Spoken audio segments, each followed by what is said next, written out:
Patrick Cece, I think, does an amazing job. And he does these different documentaries about pop culture and all that. And he's very, very talented. And he's not very biased. He just kind of presents things as he sees them. Not a lot of opinion in there. This video itself is called What the Fuck Happened to Comedy Podcasts? And I think it is very well done. And I think this Patrick Cece guy does an incredible job putting these together. And this raises a good point. Like, how are these guys supposed to be truth tellers?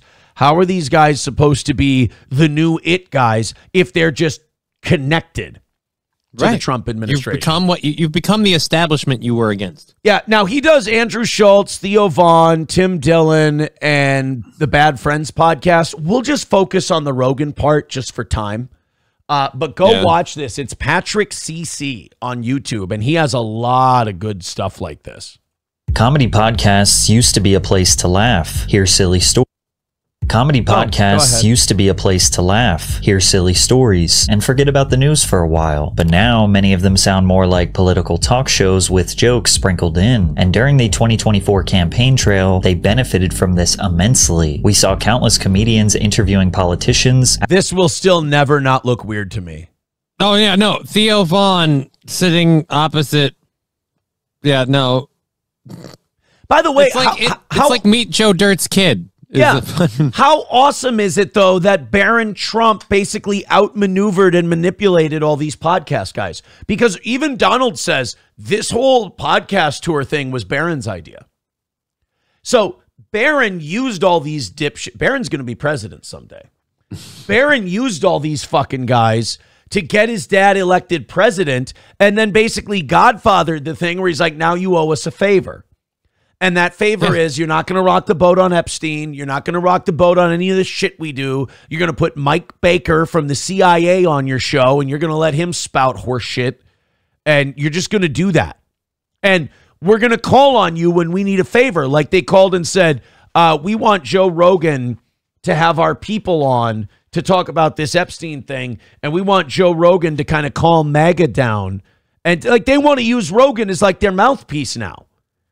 And now Rogan's got, you know, his balls are inflated 50 times their normal size. And he's like, I'm going to have newsmakers and people like this on. And it's like, yeah, I mean, you get to do your show however you want to. But like, do we have to stop labeling these as comedy podcasts? We should. Because even when two comedians are on, it's like, what do you think about Netanyahu? It's like, gonna put my thoughts out there. He's a Jew. Can we just do some Jew, like a Jew and a Netanyahu in a canoe? What tips first? Ha ha ha ha. Asking them about policy, personal beliefs, and what they do for the future of the American people. Their views skyrocketed, reaching levels of success they had never seen before. But politics is a tricky game. It's easy to cash in and quickly boost their numbers, but then they get pressured to criticize these same politicians they platformed when they aren't delivering on what they promise. And I'm not saying that should make you feel empathy or sympathy for the mainstream media, but it does put it in an interesting light, because how is Rogan any different? They get access to all these people. They talk to all these people, and then they kind of, are they carrying water for them, or are they just, do they like the access? And have they met these, like once you meet someone and talk to them, it becomes much more difficult to harshly criticize them. You know, once you meet them and they're just a normal guy and they charm you out of your shoes, hard to really go after them and shit on them, especially when now they're giving you access. You have access to the most powerful people in the world. Do you want to give that up? To what? Probably not. But that's the weird part about Rogan. Like, you have access to the most powerful people in the world. Like, yeah, you have access to that, but like, you got really big and you had a really nice audience off of just doing your own thing. Do you need that? Like, what do you get out of that you can't have right now? I'm just really happy that this guy's doing these videos for us when he's busy, when he's not busy being Morgan Wallen. I really do appreciate that. Compromised. They'll DM me and be like, you see what your boy's doing? You voted for this. I'm like, I voted for none of this. He's doing the exact opposite of everything I voted for. Now it seems like some comedians are backed into a corner and the fans don't know how to feel. Today we're going to talk about the problem with podcast politics, how it has negatively impacted comedy, as well as some of the worst offenders. But to understand how it got so bad, we must talk about the guy who arguably started this trend in the first place, Joe Rogan. The word comedian is not the first thing that comes. And honestly, I don't think Rogan's nefarious. I don't think Rogan's like twirling a mustache and like, this is how I got people. I think Rogan's just kind of a big meathead who stumbled into all this, and he's in way over his head. And now these people can use his podcast to just manipulate his audience, manipulate the messaging. And he's not a guy who's qualified to really bust their balls necessarily. So he'll be like, oh, yeah, that's really interesting. Oh, yeah, that's really fascinating. And like, oh, that's really fascinating and oh, that's really interesting is great if you're talking to some hippie who's talking to you about an ayahuasca trip. But like, oh, yeah, that's really fascinating. Oh, yeah, that's really interesting. When it's Kash Patel telling you there's no Epstein list, like we need someone in that chair who's ready to fucking push back against that guy. Well, and that's another thing too. Wasn't Kash Patel like one of the people who was doing like shows and shit like this before he got in? Yeah, saying Bongino. Both, but they were both doing the thing that Pam Bondi did. I've seen this, I've seen that. This is fucking crazy. I can't wait to show you. And then they get on Rogan and they go, "Oh no, I think the story we put out there is pretty gosh darn accurate." We got it hit right on the head. That's why people are pissed. Like Rogan's best follow-up question is like, "Wow, are you for real?" And like, that's great if you're talking to a NASCAR driver or a pro. Like if The Undertaker's telling you the story of Survivor Series 91. Okay, cool. That's a great response. But if it's Kash Patel telling you there's no secret Mossad blackmail of our politicians by a billionaire financier whose money we don't know how it got there, wow, that's crazy, isn't exactly the follow-up question we need. Not really, no. And I trust Kash Patel because he's shaken my hand before. To mind when describing Joe Rogan, but he is a veteran in stand-up who has been performing for nearly 2 decades. But it wasn't his jokes that earned him the worldwide influence he has today. It was his podcast. It was the CIA. No. The Joe Rogan Experience originally featured an interesting and dynamic mix of guests: scientists, historians, UFC fighters, philosophers, comedians, authors, actors. It was seemingly boundaryless. Joe was naturally... Right, like if Jordan Peterson starts talking to you about how you're just like a lobster, like now we've got a fun time. That's interesting. That's wild. That's crazy shit. But again, if it's a CIA employee who's like, oh yeah, all that conspiracy shit you've heard of, oh no, that's been thoroughly debunked. None of that's true. Wow, that's crazy. Are you serious?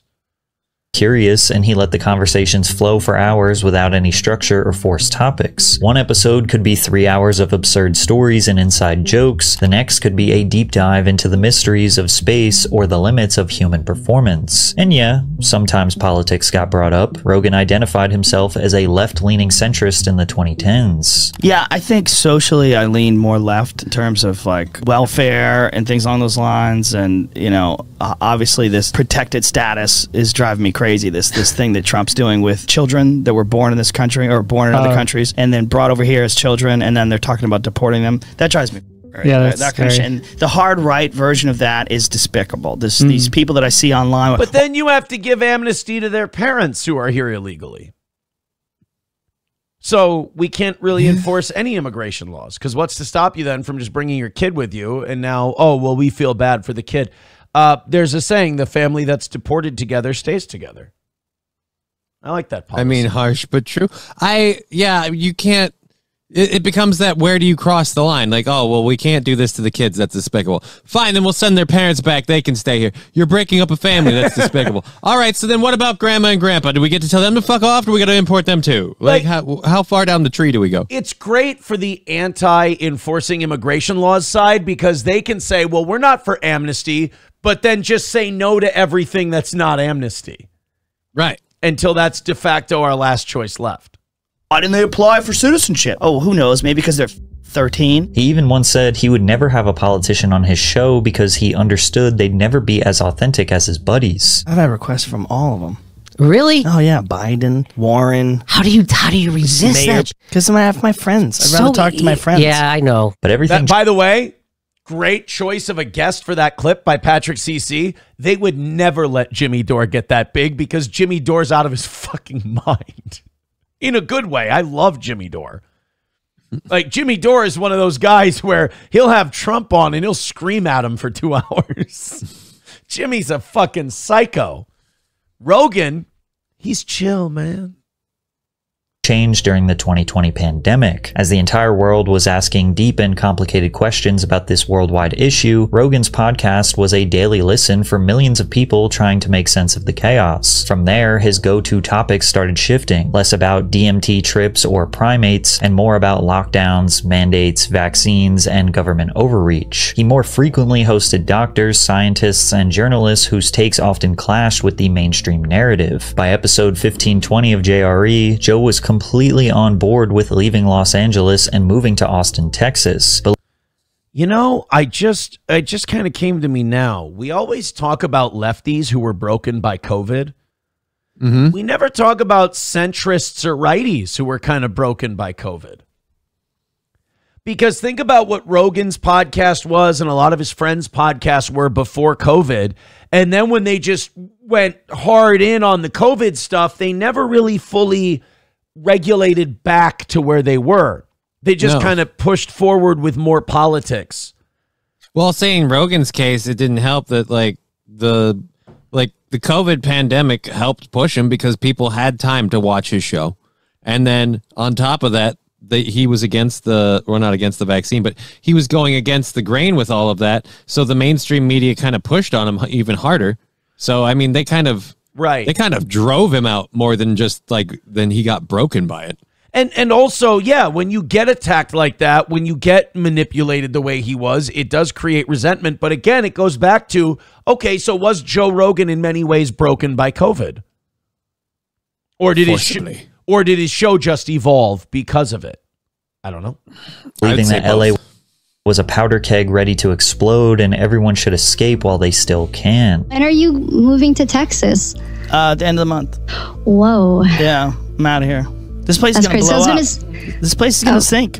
Watch, as soon as I leave. And this move was a major transitional moment. Texas had much looser COVID restrictions and general distrust of big government. This consciously or subconsciously put Rogan in an environment where his skepticism was the norm rather than conspiracy. And whether or not he truly adopted right-wing philosophies, leaving Hollywood's liberal entertainment industry for the heart of red state America symbolized a step towards a conservative identity. Now, Joe... And then Rogan thinks that he's making friends with like Abbott and Trump and Patel and all these people, when in reality, these guys are heavy operators, man. They're like, yes, we've got Joe Rogan on our side. We can use this.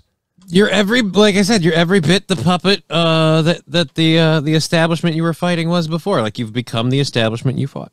It happens to all of them. Like, it happened to Stern, and everyone ripped the shit out of Stern. You know, Stern and Rogan got broken by COVID in opposite ways, kind of. Yeah, but Stern was a pussy long before COVID. Yeah, Stern was a bitch before COVID happened. It just pushed him over the bitch edge.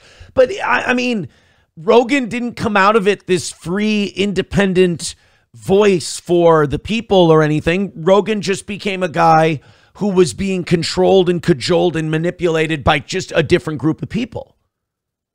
In this case, Greg Abbott, the Trump administration, all these different folks. And look, man, this isn't me shitting on Joe Rogan. Like, who would say no to that? The money, the fame, the access, all of it. But it gives you another window into, like we said, the mainstream media. Why don't they ask tough questions? Why doesn't Rogan grill Kash Patel? Because he wants Kash Patel to answer the phone when he calls. He wants the access to the Trump administration to be able to find out what's going on. Well, guess what? That's what MSNBC and Fox News wants too. They want to be able to talk to these power brokers, and they don't what's the line? And they don't want to know the real story because they know it's a lie. So they're just like, yeah, whatever. They just open up and go, whatever these people feed me is fine with me. did remain a pretty neutral guy. He would constantly recognize alternative arguments to any issue, but he did take a firm stance against the mainstream narrative about the pandemic. There's a disease that kills some folks, and there's a disease that, in the beginning stages of this pandemic, thought was going to be far more severe than it turned out to be, and they never adjusted. That's the problem. It's still not good. You know, you don't want to catch COVID, but the vast majority of people who get it will be fine. This made him a hero to skeptics who felt silenced, and a villain to those who saw him as spreading dangerous misinformation. To Joe's Meanwhile, that wasn't the debate we should have been having. The debate we should have been having is, should we go back to being funny? Right. Should maybe have a joke. Right. Instead of, you know, should Joe Rogan be the voice on COVID? I mean, maybe have a show once a week or once every couple of weeks where you have a guy on who's skeptical on COVID, but then after that, you know. But Joe, we're still going to talk about getting high, right? Like, right. That's why I'm here. Right. So it's an odd deal, man. But it's, again, I don't want to show entire documentaries on the show. We've shown about 5 minutes of it. It's Patrick CC on YouTube. Go check it out because it goes over like Andrew Schultz and Tim Dillon and a bunch of other people. And it's really, really good. And it's also like, if you want your favorite comedy podcaster or comedian to get big, it's like maybe this part's inevitable. You know, maybe you get big enough and it's like the powers that be are not going to let you get big enough to where they don't want a piece. Right. You're going to get corrupted getting there. Like nothing else, just because eventually at a certain point you become something they want as much as you want to be part of them. He's the mainstream. You become the mainstream. And to me, it's like, if you want to go down the political truth teller route, it ends on one of two paths. You either become the mainstream media you were criticizing, or you have to be Alex Jones. And there aren't a lot of people with the fucking balls to be Alex Jones because, as Alex has proven, that is a fucking rough road to go down.